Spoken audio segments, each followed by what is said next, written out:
everybody. Hope you're enjoying week 3 of quarantine. And welcome to Pandemic Bread Baking with Stephanie and Stella. So we're going to show you today how to make homemade bread. I like this recipe. It's one I've been using for a few years now. I feel like it's pretty simple, pretty straightforward, but I definitely want to share a few tips that I've learned since I've started baking that really helped me. So first step, 2 3/4 cups of water. You want to bring it to about 210 degrees max. I have an electric kettle that will measure the temperature for me. I don't always think it's accurate, so I finger test it, which means that I put my finger in a bowl of really, really hot water.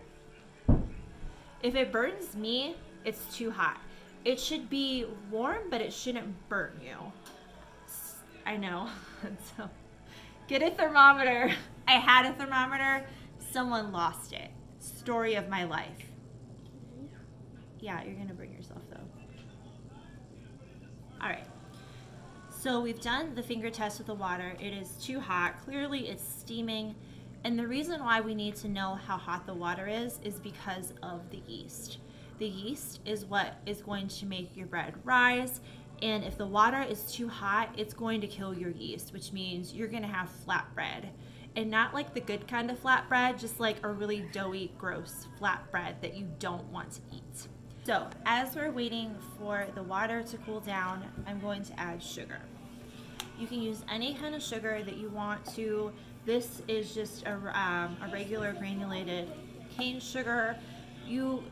I feel like this recipe is pretty versatile. You can make it as healthy or generic as you want.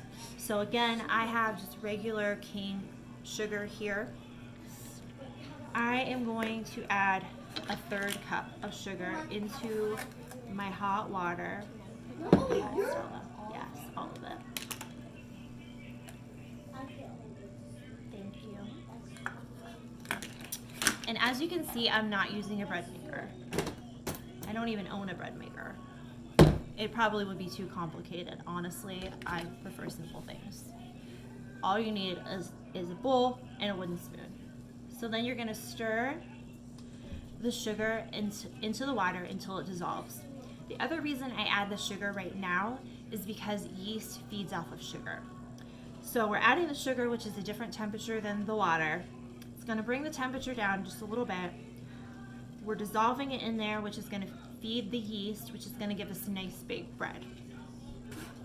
The kind of yeast that I use is Red Star dry yeast. This is a baker's favorite. I know a lot of people use this. It's pretty popular.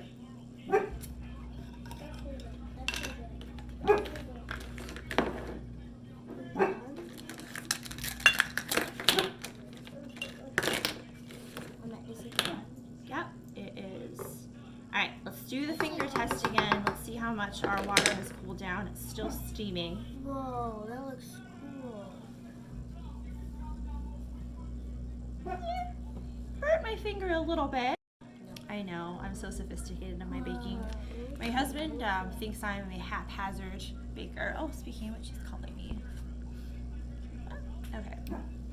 My baking makes him nervous and my cooking makes him nervous because I only like partially follow directions. Most of the time though, I feel like it turns out like 90% at least. I mean, it's edible and it tastes good, so I guess that's a win.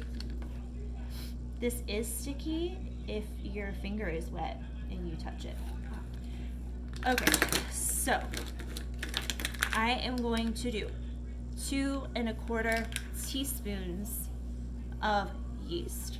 Can I put it in? Okay, so All at the same time? just a little bit. So sometimes I test it. So right now the water, the temperature is borderline. I feel like it's maybe a teeny bit hot, but it might be okay. So before you put all your yeast in, if you're not sure about the temperature, you can just put a couple in. Let's see here. So you just put a couple shakes of yeast in. If it falls to the bottom of the pot, it's too hot. It's dying. However, if you put your yeast in and it starts like blossoming and it starts smelling like yeast, then you know that it's okay and it's feeding off the sugar and it's growing. What you doing? Hand sanitizer. Can't have enough hand sanitizer right now in the world. Okay, so some of my yeast is dying. Some of it is blossoming. I think that it's still too hot. So we're just gonna give it a couple minutes to cool down, and then we're gonna try the yeast test again. Okay, so our water has cooled down enough now. It's still warm, not burning my finger. So I'm gonna put in a little more yeast just to make sure. And again, we want the yeast to blossom, and we'll smell it when it starts activating. That's the technical word, activating the yeast. Oh, a few are still falling, but some are blossoming. All right, so I'm gonna dump this in, because you don't want it to get too cold either, because then the opposite will happen. If it gets too cold, then it's not going to activate either. And again, you'll have flat bread. So the yeast is gonna start frothing and bubbling. Again, I'm adding 2 1/4 teaspoons of yeast.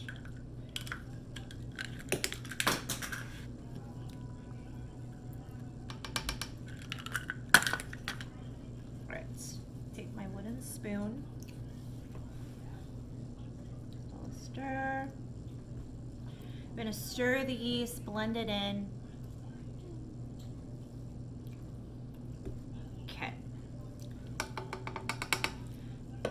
Now we're gonna let it sit again for about 5, maybe 10 minutes. Check on it periodically. Again, what you wanna see happening is that your yeast is getting frothy, which means it's activating and it's gonna give you nice big bread. Okay, so the yeast got nice and full and bloomed and activated. And I lost my helper because she's now playing Minecraft, but that's a little quieter venture in our house, so I'll allow it.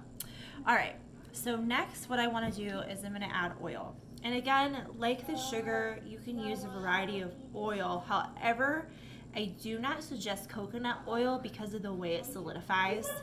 The consistency with the bread, if you try it and love it, let me know. I don't personally love it, and it's really flavored. So that's the other thing. If you use the oil that has a strong flavor, it is gonna flavor your bread. So some suggestions. The recipe originally calls for vegetable oil. I do occasionally use vegetable oil, but it's not my favorite. What I tend to use is avocado oil. It doesn't have a strong flavor. It's a bit healthier than vegetable oil, but you could use vegetable oil, corn oil, avocado oil, olive oil, just oil that is going to bake nicely and not solidify. That's more of it. So I'm going to do, again, 1/3 cup of oil.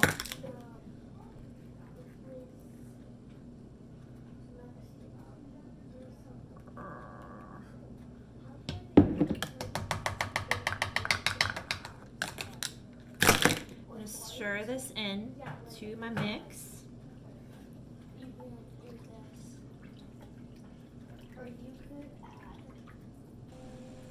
Okay, so we've stirred the oil in. The next thing you need is salt.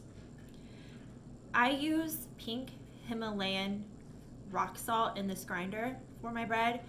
You can use regular iodized salt, that's fine. Again, whatever salt you want, it is going to flavor your bread. However, I have noticed if you don't use enough salt, it really reflects in the flavor. So I just kind of wing it with the salt. You want to use at least a few tablespoons, but I just give it some really good shakes.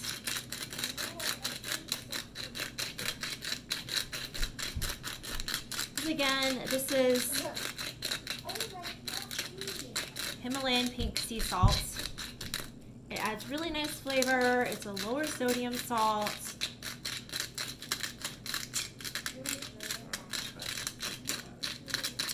Okay. And I've had like 4 cups of coffee, so I do move around a lot while I cook. Stir that in. And the other reason you want to add your salt after your yeast, always never add your salt before your yeast, because the salt will slow down the activation process. So you want your yeast to already be activated before you add any salt to it. So if you're trying to kill time, you can always add your oil before your yeast when you're trying to get the water to cool down a little more. If you want to add your oil, add your sugar, that's fine, but do not add your salt before your yeast, or you will hamper the activation process. Okay, so there's that. All right, so you'll notice too how few ingredients actually go into bread, which is crazy, because when you go to the store and you look at a bread bag, there's like this insanely long list of ingredients, unless you get one of the organic breads that are like $4, $5, $6 for a loaf, which has less ingredients in it, which to me, I think that it should be cheaper, but it's not. Which is one of the reasons that I started baking bread in the first place, because I wanted bread that wasn't filled with preservatives, a bunch of extra ingredients. I knew exactly what was going into it, and I didn't have to spend $5 or $6 on one loaf of bread. Okay, I am using all-purpose flour right now. I'll be honest, this is a really cheap flour. I don't prefer to use this, but because of everything going on with the pandemic, this was literally the only white flour that the store had left.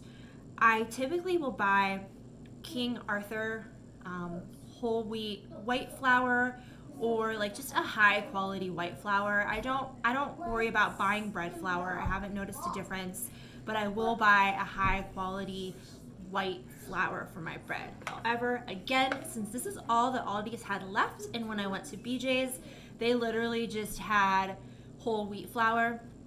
That is another tutorial. If you're using wheat flour, you will need to make some modifications to the recipe, because wheat flour is not going to turn out quite the same way as the bread will with white flour.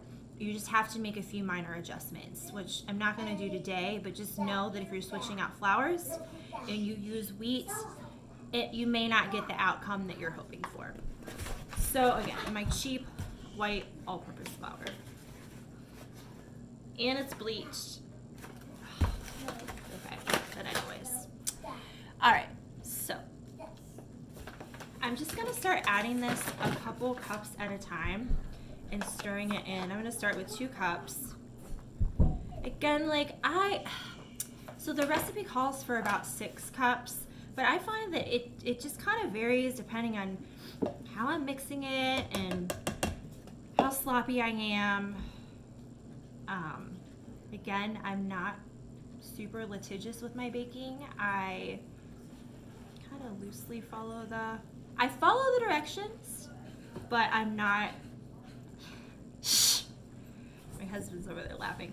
But I'm not always like the most precise baker with my measurements, but I get it close. And like I said, it turns out, so I guess I get it close enough. So you want to keep just adding flour, but don't add too much flour at one time, because then it'll make it hard to stir. So I just kind of dumped a bunch in, but stir it until it gets wet again, and just like let it stir in. It gets really soupy.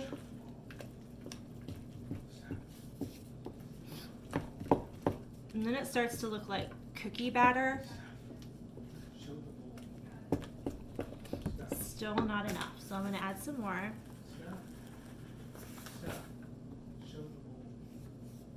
Okay, so here is, I just added more. Crap, I'm going to spill it everywhere. See, I'm not sophisticated. I need like 2 camera people in here to zoom in on my bowl for me. But we're not to that level yet, so I will try my best. Okay, but it is starting to get a little stickier.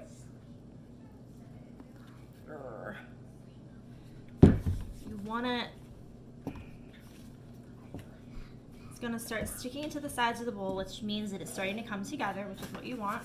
So I'm gonna add some more flour.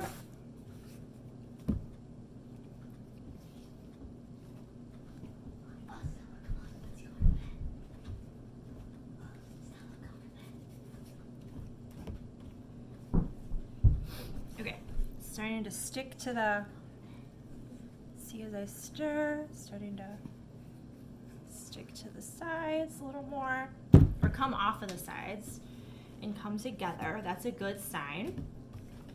So you want to keep adding flour until the dough forms a ball.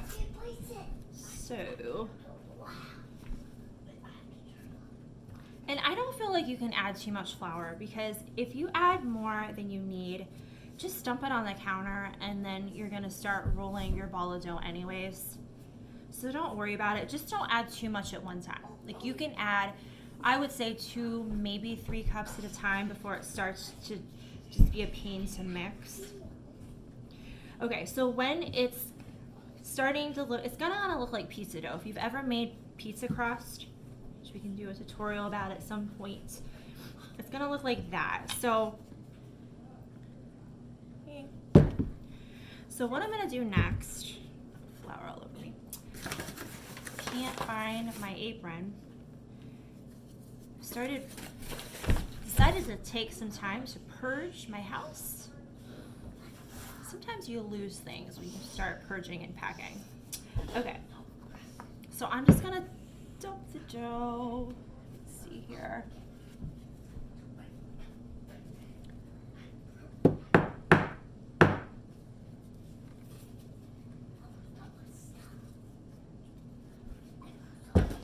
Okay, take your jewelry off. There is nothing worse than trying to get out bread dough from a diamond ring. Alright, so this is where we're gonna work with our dough. It is super sticky, so I am gonna add more flour. So the object here is to get the dough to not be sticky, okay? So we want the flour mixed, we don't want sticky dough.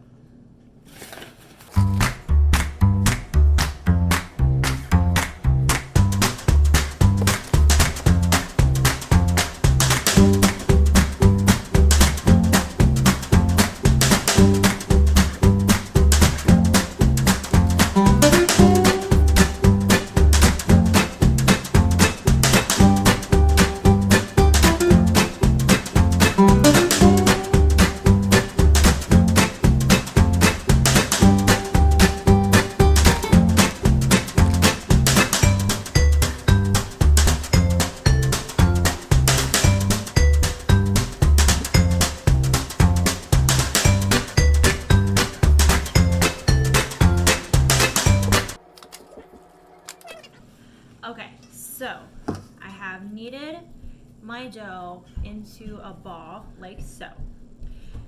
The thing I want to caution you, hello, my helper's back. The thing I want to caution you when you're kneading your dough, so you don't want it to stick to your fingers anymore when you touch it.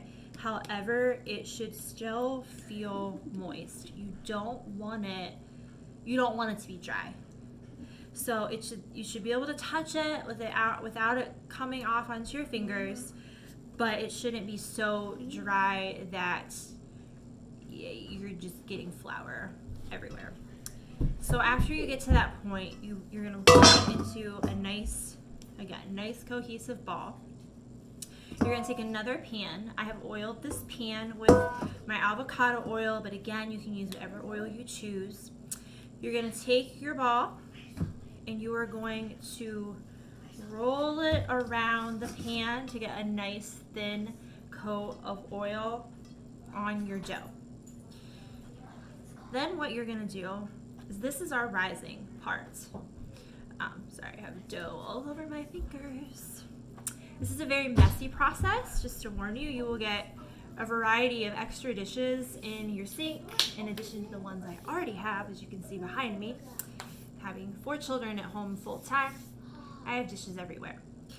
So you will get some extra dishes with baking, because you need multiple dishes for this, and then your bread pans and that. So you're going to put this in your bowl. You're going to cover it loosely with either, some people will use a clean dish towel. I don't love that as much because I feel like too much air escapes. What I typically use is some saran wrap, and I'm just gonna lay the saran wrap over top of my bowl. So I have my bread loosely wrapped with saran wrap. I mean, it's pretty covered, but again, don't make it super crazy tight, but I mean, cover it for sure. It helps if you set it by someplace warm. Sometimes I'll start preheating the oven towards the end of my rising cycle. That's completely up to you. If you don't want to waste heat or waste your gas, then I wouldn't suggest it. But if I want my bread to just rise a little fuller, I will put the oven on, and I'll put this on top of my oven, because the top of my oven gets warm when the inside is heating, and that will help make it rise a little bit more. So, but totally up to you. Some people will put it by like a register vent with hot air. In the summer, that doesn't work as well. Maybe in front of your window, just someplace warm. You can leave it on your counter, that's fine too. Again, so much of it is preference. I've read different things. I'm not a professional baker. This is just kind of what I've learned and what I've read along the way. But I am going to put mine on top of my oven, and we're gonna let this sit for 1 hour. Okay, so it's been an hour. The bread, you can see it's filling out of the pan. I'm gonna carefully take off the saran wrap. It can get a little bit sticky with the saran wrap, which is why you want to make sure your bread is nicely rubbed in oil. Ta-da! Okay, I'm gonna set the saran wrap aside. I have my 2 loaf pans over here. I've already greased them. I cannot stress enough, grease your loaf pans really well. If you're using an alternative oil like avocado oil, it may not be amazing. Like, I would suggest if you're gonna use avocado oil, I would suggest taking a paper towel, slathering it in oil, and slathering it on your pans. Like, use oil on your pans. I actually spray these with like a spray oil really well. You just do not want your bread to stick. So I'm gonna set these off to the side with my saran wrap. I'm gonna take out my dough. So the biggest challenge when we're at this phase and we're kneading the dough into loaves is getting out all the air bubbles, because the yeast has been growing our bread and there's air bubbles. Also, if it's still sticking to your counter, you don't want to add more flour at this point, but I would suggest maybe adding a little bit more oil. So my counter is a mess. Nothing new there. I'm gonna just add a little more oil. I just put the oil either right on my counter or on my hands. Getting sticky again. Again, it should not be dry. It should be like a nice, smooth, slightly moist consistency. And squeeze it. You'll hear the air bubbles popping as you squeeze it. This is the part that the kids love, is the mashing it part. Okay, so this is not near enough. Like, I can still hear bubbles popping in here. So what I'm gonna do, and I learned this actually from my Amish cousin. Oh crap, that was too much oil. All right, too much oil. That's okay. I'm just gonna slather it on here.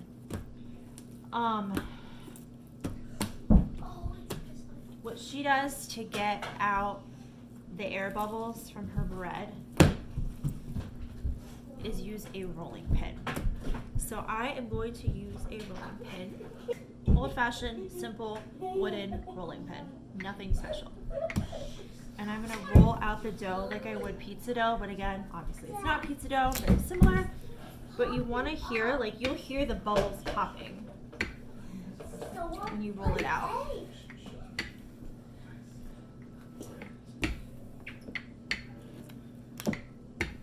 And the more bubbles you hear popping, the better.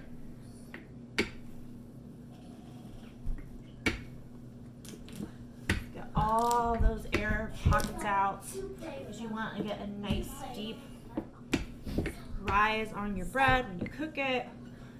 You don't want to cut into your bread and have a bunch of hollow air pockets in your slice of bread. So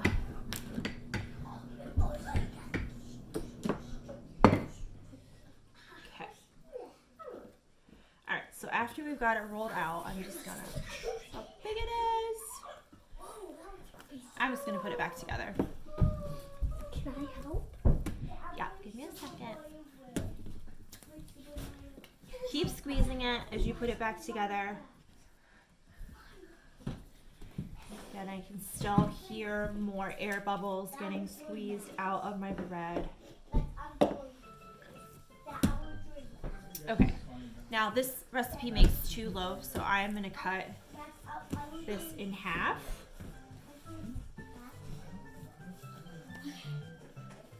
Stella, go ahead and do it while I get the knife. Knife? Okay, just get a regular, decently sharp knife. I don't suggest using a butter knife, just get like a knife, table knife. Okay. Pizza. I'm going to try my best to cut it evenly. That's usually a challenge. I always end up having one loaf that's like slightly bigger than the other because it's just like so hard when there are just big lumps of dough to get them exact.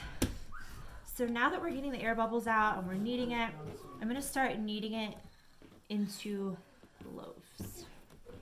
Kind of make them oblong. They don't have to be perfectly smooth. They're probably not going to be.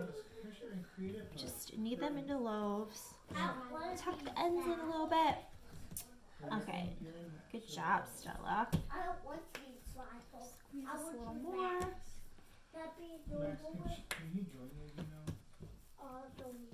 This is fun. Good. It's better than my other YouTube video. You have another YouTube video? Yes, but me and Daddy forgot to do something. What were you and Daddy doing? Well, I was drawing. Oh. Okay, so I'm going to put these in the loaf pans. Just going to sit in here.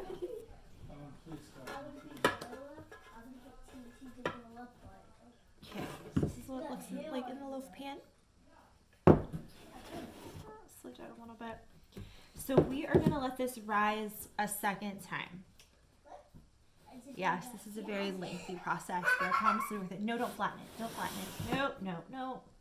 You don't want to flatten it in the pan. This, no. Okay, stop. Okay. You want this.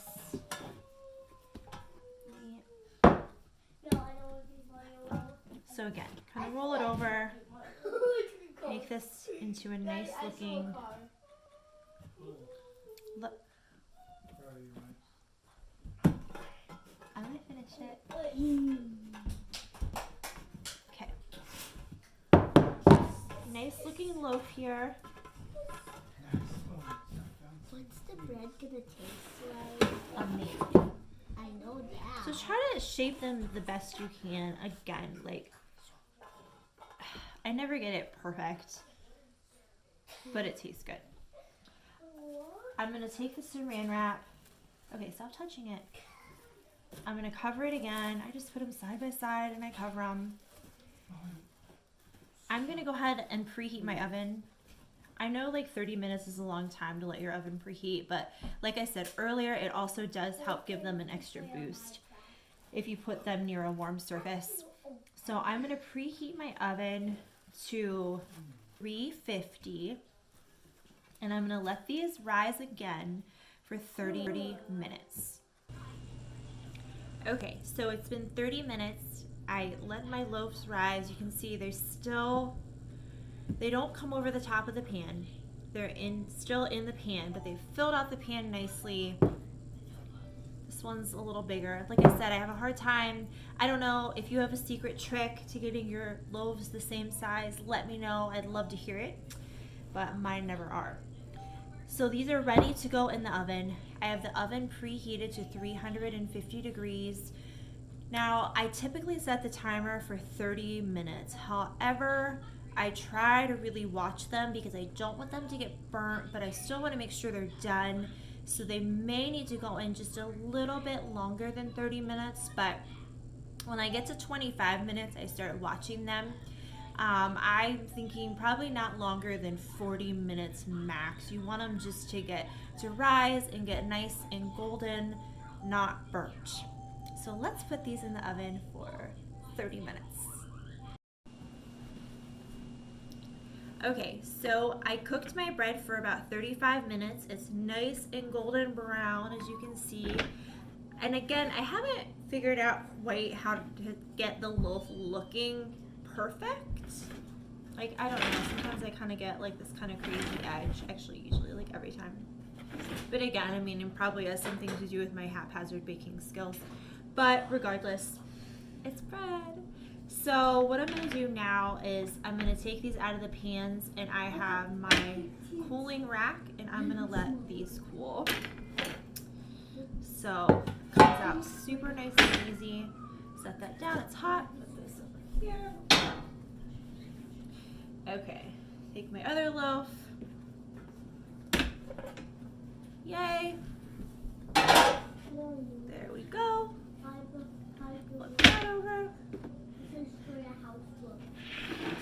And we have our fresh homemade bread.